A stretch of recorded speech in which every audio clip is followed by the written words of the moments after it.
Shemai everyone, it's JonnyVR here with another Time Lord Victorious review, and today I'm going to be reviewing He Kills Me Not, which is the second contribution of Big Finish and their first installment of the Paul McGann trilogy. I was incredibly excited to listen to this because out of all of the Time Lord Victorious products, not including the events like the Escape Room or Time Fracture, this is probably the closest thing to an actual episode, only lacking the visual aspect.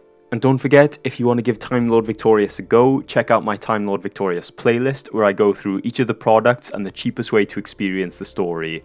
And stay tuned for more Time Lord Victorious reviews. As always, the first part of this review will be spoiler free, then I'll give you notice when I'm going to go into spoiler territory, because if you've listened to this audio drama and you want to talk about it, let's have a discussion in the comments section. I'd love to hear your thoughts. Just beware of potential spoilers when making a comment, so maybe put a spoiler alert on your comment to let others know. On to the spoiler free part of the review. The actual episode is 53 minutes long, but the entire purchase also includes a 15-minute interview with Alfie Shaw, the producer, Scott Hancock, the director, and Carrie Thompson, the writer, along with the rest of the cast. It also includes a music suite, which is the music from the episode, which lasts about 6.5 minutes, and I've not seen this before in a Big Finish purchase, so that's really good. This episode is notable for featuring Brian the Ood, and Brian the Ood actually gets voiced by Silas Carson, who has been the voice of the Ood since their introduction in Doctor Who.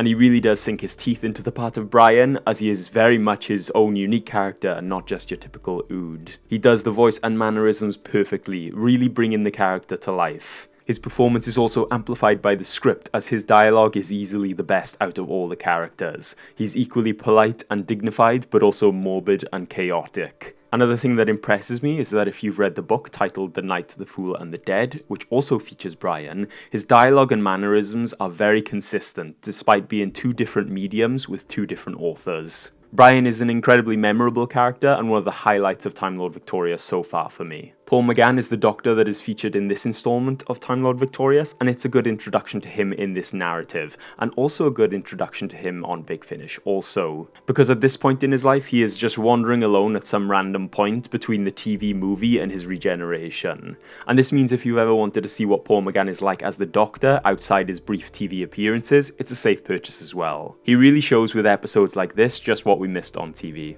Once the story kicks in, it's clear the tone that the story takes. It turns into quite a surprising setting, but the story's theme works really well, particularly because the cast is quite small and this fits in with the narrative of the story. The story is actually mostly a standalone episode. It does set up the rest of the trilogy, and yes, it makes you want to find out what happens next, but the actual story of He Kills Me Not is pretty self-contained. And this shows the strength of the Time Lord Victorious narrative, because it does subtly link to other Time Lord Victorious media, but in ways that if you've experienced the other stories, it's really obvious and clever, but if you haven't experienced the other stories, it's perfectly fine because you'd never notice it. So for me, this definitely lives up to the claim that you can listen to this Paul McGann trilogy on its own. Overall, it's a great episode, and I can't wait to find out what happens next. So I'm now going to move into spoiler territory, so here is your spoiler warning. The main theme of this episode is that it's in the style of a western, and the small cast works well here because the Doctor finds himself in this backwater town. Key members of the town are all present, namely the sheriff, the local doctor, and the innkeeper. It has everyone who you'd expect to be there, and they're all brilliantly brought to life. The Time Lord Victorious connections are so subtle, it's brilliant. At the end, the Doctor gets captured by the Daleks, as we saw that they were planning at the end of the Titan Comics Defender of the Daleks contribution. He tries to take Brian with him, but Brian doesn't make it and gets sucked into a time vortex, where I presume he lands in the book, The Night, the Fool and the Dead. If you didn't read these installments though, you wouldn't notice, but it's a very clever use of the narrative that makes Time Lord Victorious feel like a genuine series. In addition, the Doctor notices things throughout, such as Athana has 2 suns now, whereas before it had 1, and that now it's a desert planet, but it was an ocean planet before. Other planets in the system are missing, as well as the statue of Cathal, which is what he arrived to see in the first place. But this will probably be continued in the next installment of the Paul McGann trilogy, as he's just noticing things that are not as they should be. This all happens in the background of the episode, as he has to deal with the more immediate problem of having to save someone from Brian the Ood assassin. And I love how Brian is the villain in this episode.